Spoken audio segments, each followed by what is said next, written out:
Finding great talent in today's competitive market is harder than ever before. Today's candidates are empowered and educated, and they actually get to choose where to work and the work that they really want to do before accepting a job offer. Here's the deal. Clinch Recruitment Marketing delivers the most authentic and transparent, personalized candidate experience to help recruiters find a more diverse pipeline of the very best candidates. Clinch empowers recruiters by letting them manage career site messaging, puts employee-generated content directly in front of candidates, and automates recruitment marketing campaigns. And they do all of this at a time when candidate drop-off and ghosting is a huge problem. Clinch customers attract and retain 3 times more candidates than the industry average and reduces their cost per hire by as much as 70%. You can find more of this information if you just simply check out clinchtalent.com/CATK. Again, clinchtalent.com/CATK. We've been about this work: diversity, equity, inclusion, belonging, shared through the voices of a white woman and a black man. We bring lived experiences. We have pursued D&I progress for most of our professional lives. We use Crazy and the King to cover news, tips from colleagues, and host incredible guests. Listeners, count on Julie and I to transparently drive the conversation. We thank you for rocking with us. Check it. Julie, kick off the show. Welcome to Crazy and the King. Last live show of the summer of 2022. Well, let me just say I might be a little bit premature when I say last live show, but I believe that this will be our last live show. It's certainly going to be a light, fun, and airy show, sorta. And the only reason I say sorta, Jake, first of all, let me just say this. How you feel? Let me slow down. How do you feel? Well, it's not obvious in your voice. Well, I'm saying, I mean, let me tell you, I'm smiling right now because I'm in my mother's office, and again, good people, you don't see our video, so you can't see all of the things around me that my mom had. I'm gonna do this actually because my mom is probably not going to hear this episode, Jay, and the black community is going to smother me. They are going to smoke me when I say what I'm about to say, because I don't even know if you can see it on the camera because I'm using the camera off of the laptop and not my high def. But over my left shoulder, my mom, and she's not a pack rat, but she keeps a lot of shit. My mom has a picture of white Jesus over my left shoulder on the wall. Just let you know. Okay. That's what we have going on in the office. Mom has, and that picture, Jay, I remember that picture from when I was growing up. So I just want you to know this is what I'm working with. And like on her desk over here, she's got something that says, "My boss is a Jewish carpenter." That's that same Jesus. I've seen that one before. You seen that before? Yeah. Okay. Yeah. So that's the same Jesus. And at my house when I was a kid, we just called him Jesus, right? I didn't know that there was Jesus wasn't white until I was a grown up. So I'm going to go back to the original question. How do you feel? So full disclosure, no HIPAA requirements here. I have COVID. I'm on day 5. I am glad to be triple vaccinated and able to sit here and talk with you, my pod partner. And hopefully by the time you and I connect next, I will be fully recovered. Yeah, absolutely. I know you're drinking lots of fluid and grabbing some rest, and that's part of the reason why we want to have a fun show today. And, again, here we are trying to move through, this thing. I saw a post on Twitter. It was semi-funny, Delta Airlines apparently put up a tweet that said, "Name a city that changed your life." And the screenshot that I saw, because I'm sure that there were hundreds, thousands of responses, but the screenshot that I saw was from a person who said Wuhan. Oh, shit. So Delta puts up a tweet that says, name a city that changed your life. And the person put up a response to the tweet and it said Wuhan. So I just want you to know that I'm glad that you also are vaccinated and, just able to move through this with a bit of smile, a bit of some bit of sense and not sense. Sense. Yeah, we do like that you are moving through this with sense. I meant to say strength. Some degree of strength. So we got a lot to talk about, even in this fun last live episode of the summer of 2022. We do have a lot to talk about. But remember last week, I did mention that Business Insider was seeking nominations for their 100 People Transforming Business series.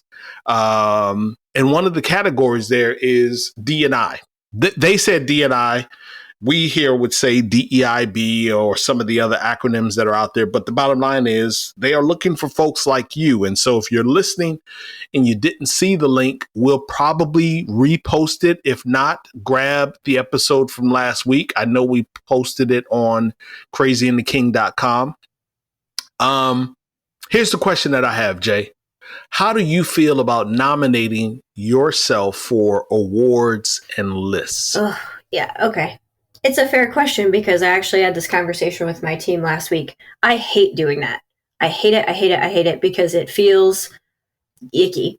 I'm not one to try to be the center of attention, to try to be at the end all be all. I recognize that sometimes I need to do those things because I have a brand that I represent and a brand that I need to do right by. And these recognitions are important. But yeah, I've never done it for myself, although that may change. How about you?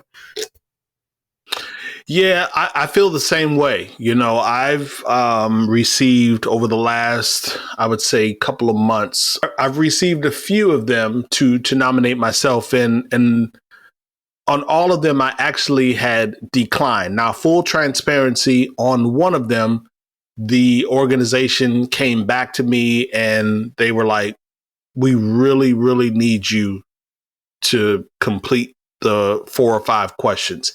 And in every instance, when I was asked to nominate myself, I actually responded with a list of people that I felt were absolutely worthy of being nominated. And in a couple of those instances, the company said, well, we appreciate the list, but we've never worked with them or we don't know of them. So yada, yada, yada. So I just thought that I would ask the question because it just feels a little,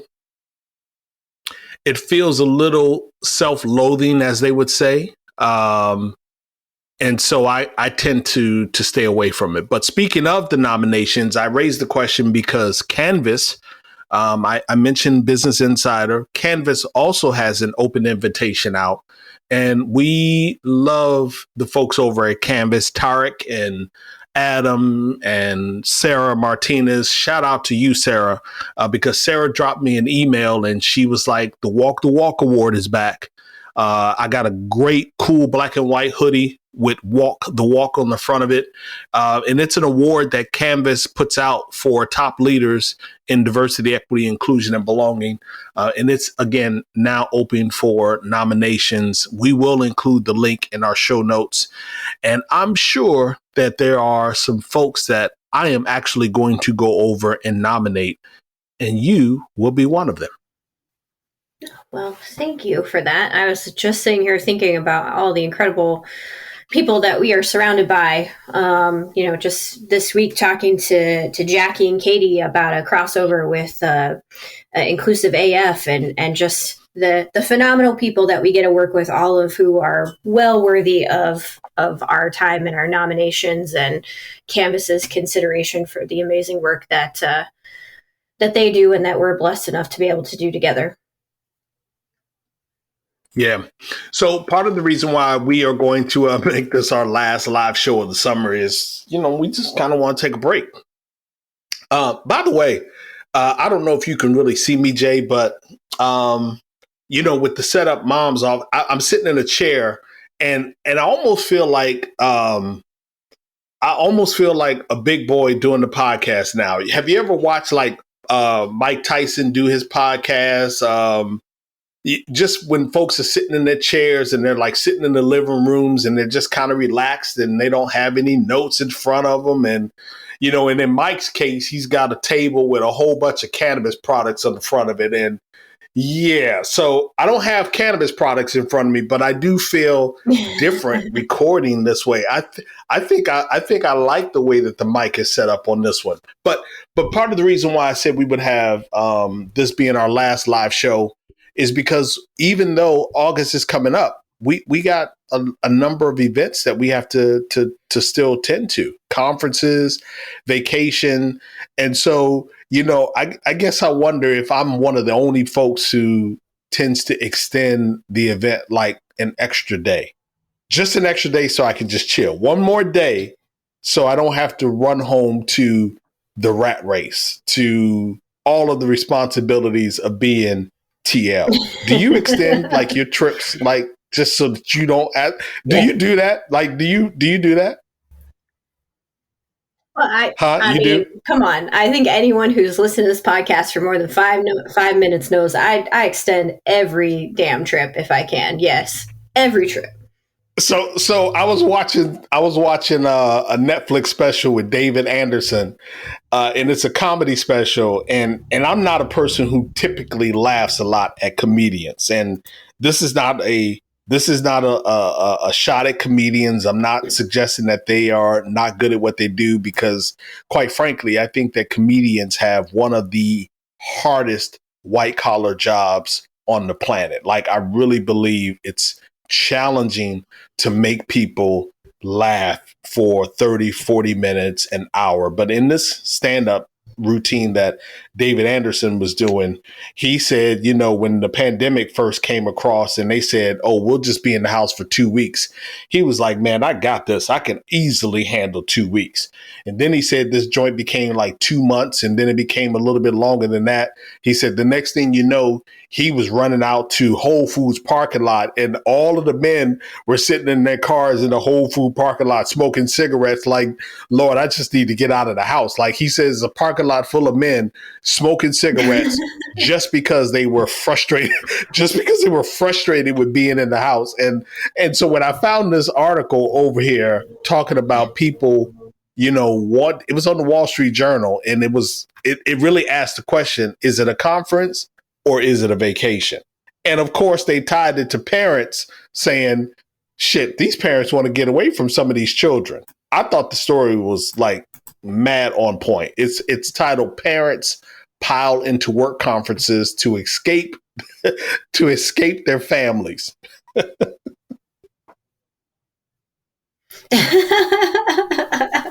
Well, I mean, come on. I think there's like a certain bit of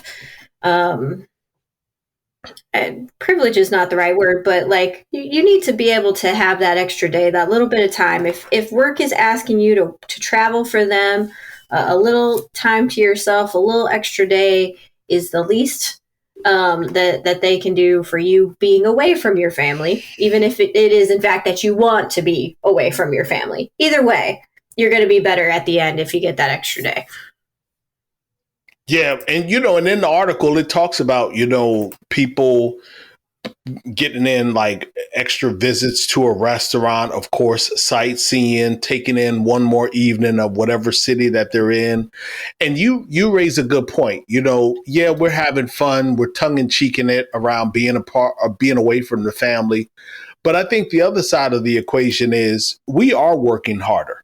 I believe that all of us right now, and I'm not asking or saying that, suggesting that anyone needs to play the violin, but I believe in this age that we are in, with mobile devices, with laptop computers, I just think that most of us are working harder as well as longer, that our days don't just turn off at 6 p.m. or 7 p.m.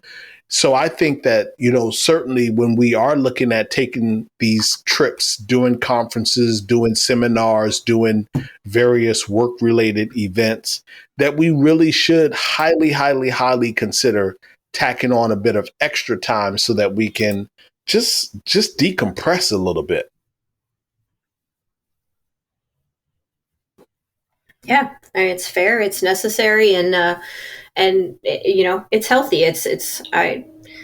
I always tell my team, bring the spouse, bring the fam, stay an extra night, stay an extra day. Like it's one of the benefits that you get when you get to a certain place in your career and you get the opportunity to travel for work, and it is absolutely necessary to keep the sanity, especially after 2 years of being locked in the house. I can tell you I have enjoyed being on the road more this year than I've probably enjoyed it in the past, because I know what it's like now to not have it.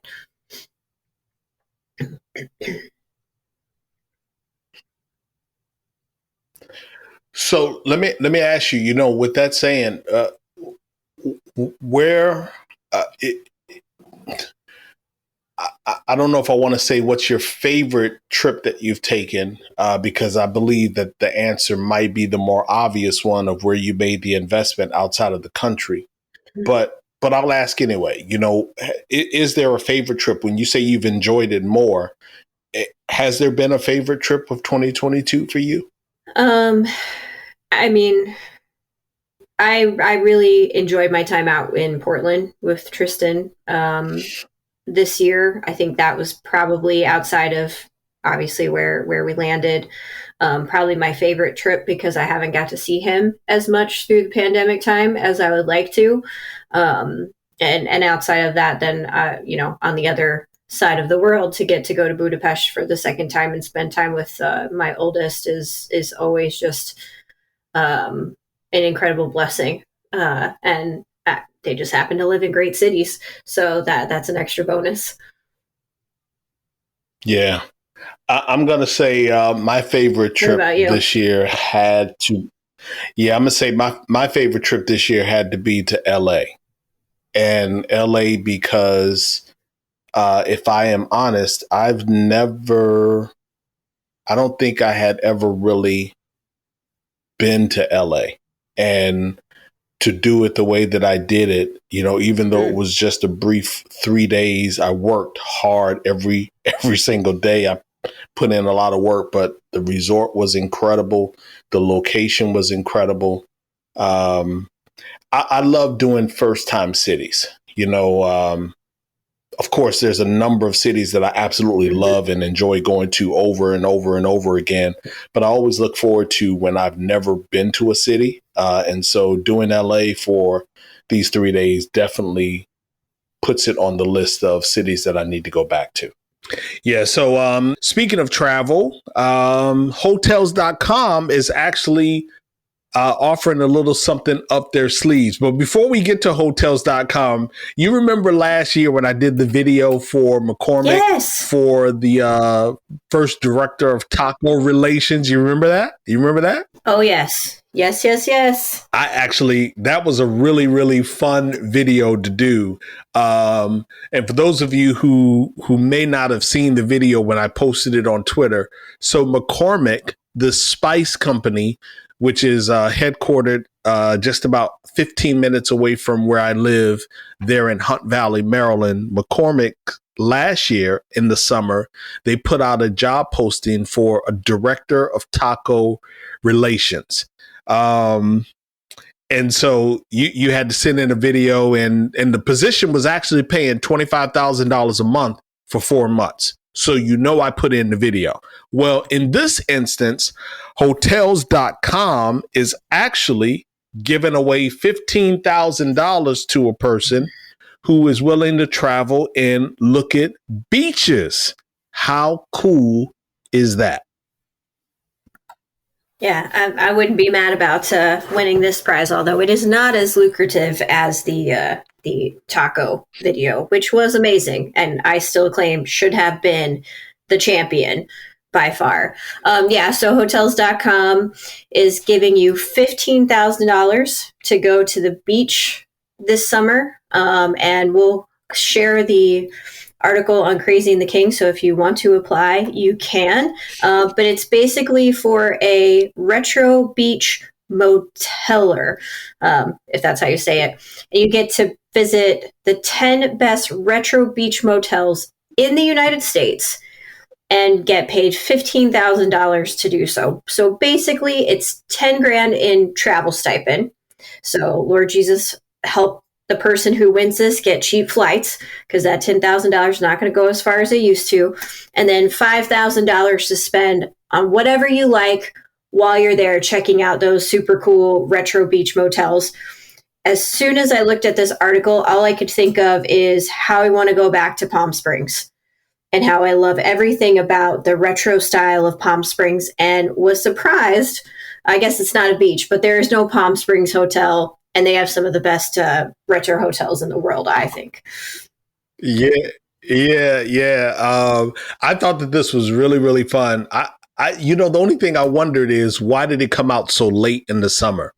I wonder if a person, if hotels.com was trying to cut through the bureaucracy of red tape and legalese, and it got kind of hung up in the planning of the calendar year, because I imagine that people want to go to the beach during the summer and not go to beaches in like September, October. Although I suppose going to a beach in September, October, November is not the worst thing in the world. And so anyway, 15 grand. We are going to absolutely post the link so that you can take advantage of it. And what we would say is, if you are the person who wins, take some pictures and tag those pictures with Crazy and the King, or with hashtag CATK, so we know that you are out there. Now, I can tell you, we have a story that we do want to talk about, and we'll do this one after the break, and we do our Inner Flash segment, because although Julie and I are having fun, smiling, and she's pushing through her recovery from COVID, there are some serious things that need to be discussed. So let's just take a quick break, hear from some of our show sponsors and supporters, and we'll be right back. A diverse workforce increases employees' innovation, sense of belonging, happiness, and ultimately, the bottom line.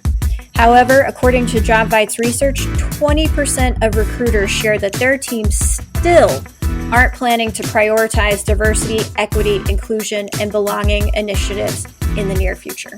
And there's really no need for you to fall behind. In fact, it's never been more important to create a sense of belonging for candidates very early in the hiring process, because if you do not, others will. The latest guide from JobVite dives into the advantages of leveraging merit-based recruiting to evaluate candidates on core competencies in order to be more inclusive in the hiring process. And Julie, it offers tips for increasing candidate employee belonging along the way.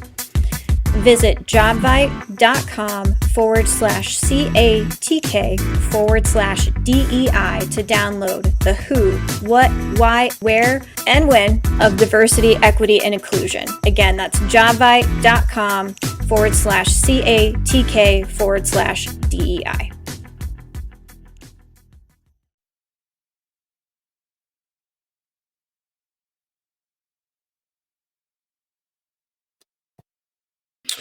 All right. In a flash, the University of North Carolina at Chapel Hill settled with Nikole Hannah-Jones, the Pulitzer Prize-winning journalist who was offered a position at the school without tenure after a university donor objected to her approach to, quote, objectivity.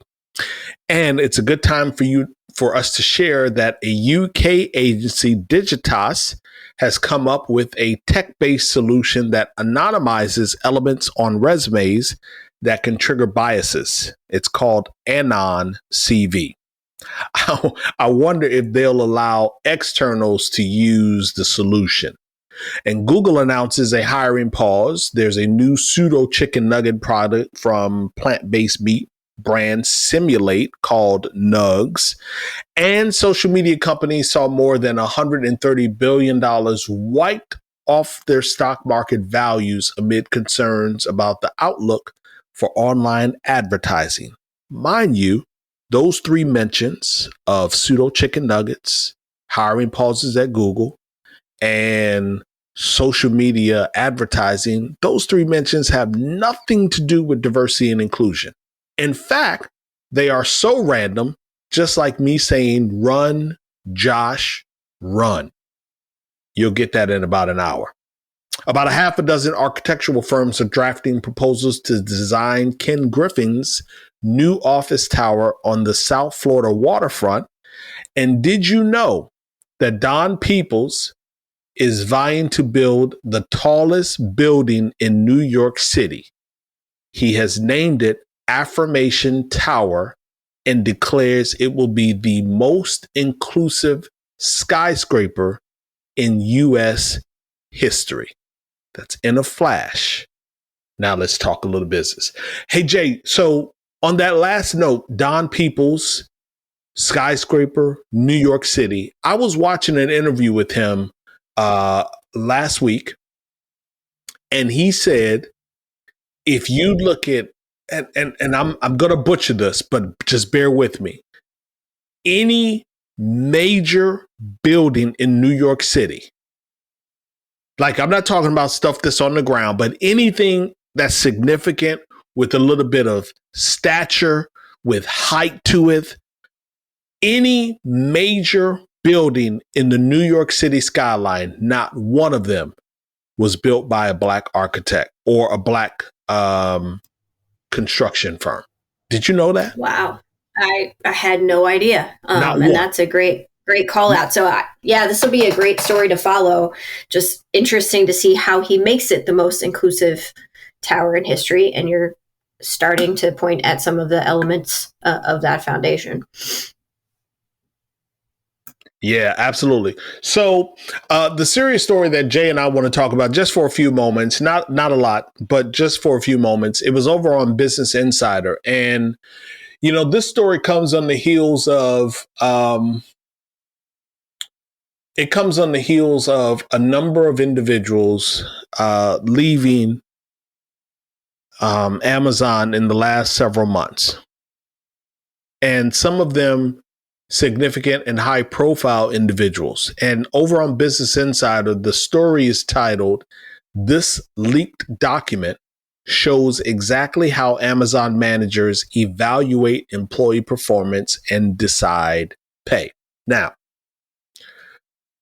in the document, I am going to assume that employee evaluations are different at the employee level versus the management, leadership, senior leadership, executive level. I'm going to imagine that evaluation schism is a little bit different.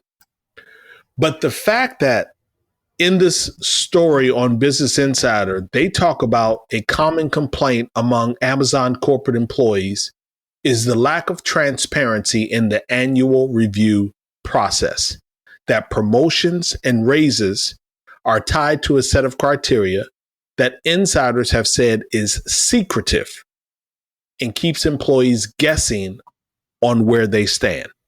Reason I wanted to talk about this, Jay, is should your evaluation process in any way be secretive, let alone should it be secretive if you are an organization, any organization that says you care about inclusion, equity, equality, representation, belonging?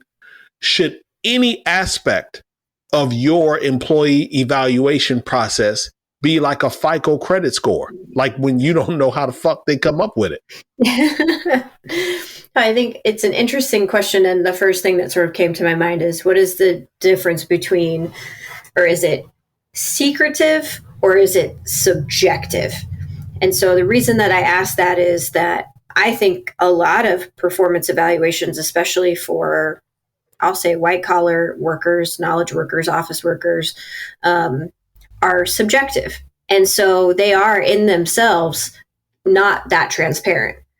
If I have a set of criteria, right, and that criteria is so subjective that I can sort of just, based on my experience as a manager, put in my thoughts, and that is what determines the ranking or the rating, that's not transparent in and of itself. Now, it's probably different than what we mean by the Amazon thing, but I think in and of themselves, unless there are hard and fast numbers like for salespeople or customer service reps or scientists, certain other kind of professions, it's very hard to have a fully transparent performance evaluation because it really is based on what I think of as a leader, based on the criteria that's laid out. And that is very subjective. I don't know if that makes sense, but in my COVID brain, it makes a lot of sense.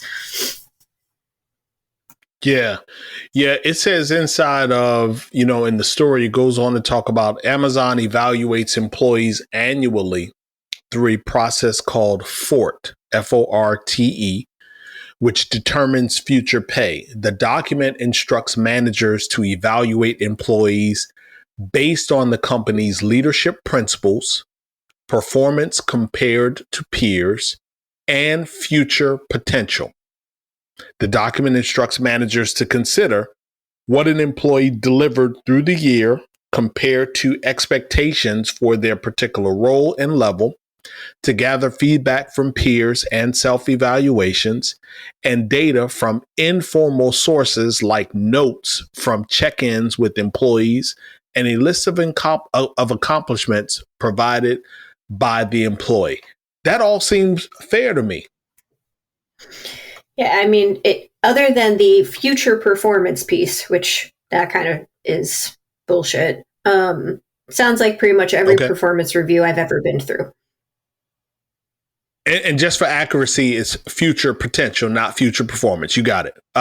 Yes. So I wonder, I'm just running through the article and I'm saying to myself, but under the rubric, it says under the rubric provided in this document, the what factor is evaluated based on criteria, including the simplicity of the solutions they generate, the quality of their judgment when faced with balance, speed, and risk, whether they seek improvement, and how they approach problems. An employee who needs improvement is deemed to generate overly complicated or simplistic. This whole bunch of garble in this joint. Amazon tells managers to evaluate an employee's potential at the company by how they navigate unfamiliar situations, approach new challenges, respond to urgent issues, and deliver on goals with limited resources. Again, I see when I'm reading this, I'm like, okay, I can get with that. Evaluate a person's potential at how they navigate unfamiliar situations. Let me say that one more time, because I'm saying it for myself. Evaluate an employee's potential at the company by how they navigate unfamiliar situations, approach new challenges, respond to urgent issues, and deliver on goals with limited resources. I don't know, Jay. Yeah. Deliver on goals with limited resources. How can we make sure that we are getting the people who will do the most, who will burn themselves out, who will, be the company man and not have that work-life balance or request the resources that they need? And that's how we're going to identify and grow future leaders within the organization. I mean, that right there, among all the other things that we know about Amazon, tells us that, work-life balance is never going to be a priority. And they're always going to be asking you to do more with less, which we're used to, but they put it right out there. That's pretty transparent. Yeah. So here's the reason why I put it up, and we don't have to answer the question today, but the reason why I brought the story to light for our listeners is, how important is transparency when you are considering diversity, equity, inclusion, and belonging? I say it all the time. Empathy, intentionality, proximity, and transparency. I say it all the time, and I'll keep saying it: empathy, intentionality, proximity, and transparency. And there was something just before we recorded. Stubbsy actually dropped this on us on Twitter, and it said for organizations to actually consider not making reference to the business case for diversity, that doing so turns off individuals who are underestimated and underrepresented from finding your organization to be attractive. That transparency is something that is extremely, vital to how an organization does D&I. So it's a premium article over on Business Insider. Again, it's titled "This Leaked Document Shows Exactly How Amazon Managers Evaluate Employee Performance and Decide Pay." If you cannot read the article, ping me with a DM or shoot me an email, and I will share the article with you because I am a subscriber. I can share the link with you, and then you will be able to read the story. We'll try to post it in our show notes. I just don't know if that will work or if every time I hit that share button, it generates a unique and special link. But the reason I share it is because I want to reinforce the need for us to be transparent in the work that we are doing. Let's take a quick break, Jay, and then let's come back with Her Voice and let's end this episode. All right. Sounds great. Candidates today, Julie, want to work for inclusive companies and are more selective in deciding where to work. With technology designed to avoid unconscious bias and hire qualified, underrepresented talent, TalVista helps you offer a fair, standardized, and equitable experience. And Torrin, we know that inclusive language in job descriptions helps attract a broader pool of talent. Redacted resume screening gives all candidates a better chance. And structured interviews enable mindful interviewing with objective scoring. I love that, Julie. TalVista is your guide to conscious inclusion. Learn more at talvista.com/pod. That's talvista.com/pod.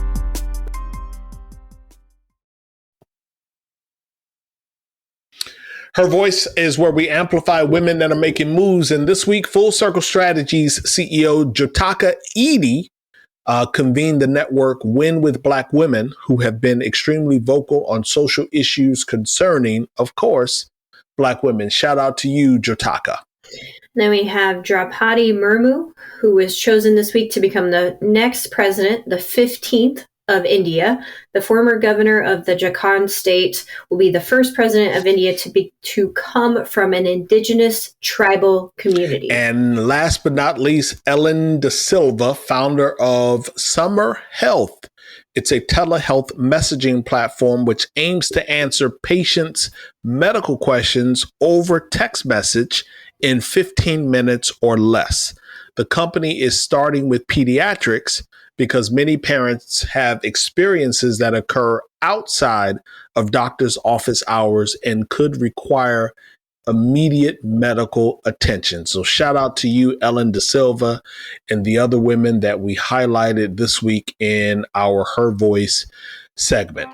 Again, as a quick reminder, Business Insider is seeking nominations for their 100 People Transforming Business series. We'll drop the link in the show notes. And as we said last week, and it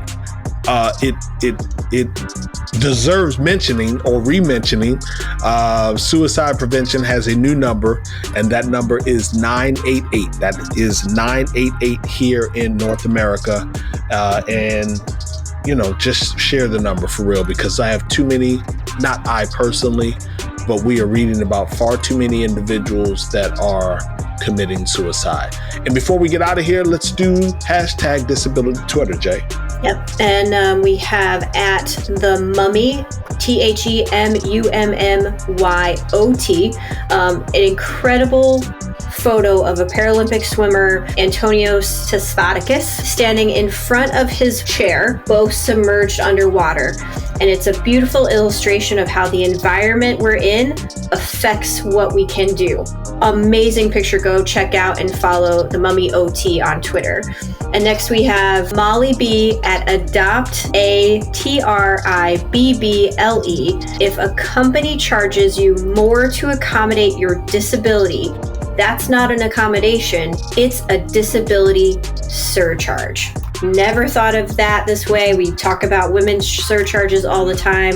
If they charge you for your accommodation, it's not an accommodation, it's a disability surcharge. And before you take us home this week, Torin, you've talked a lot about that this is our last live show of the summer, but that does not mean it is our last show of the summer. We have incredible interviews coming up. We have Judy Julius, Jennifer Frazier, Stacey Burnell, Chris DeSantis, and we are working on getting Mr. Tim Sackett to wrap up the summer session for us. So 4-5 weeks of incredible interviews to come that are ready and are going to be some of our best so far. Yes. I close reminding each and every one of you to share the pod with your digital tribe and to find your voice. Yes, indeed. Be a better human. Let's create better culture, teams, and workplaces. For now, Jay, I, and the dogs are ghosts. See ya.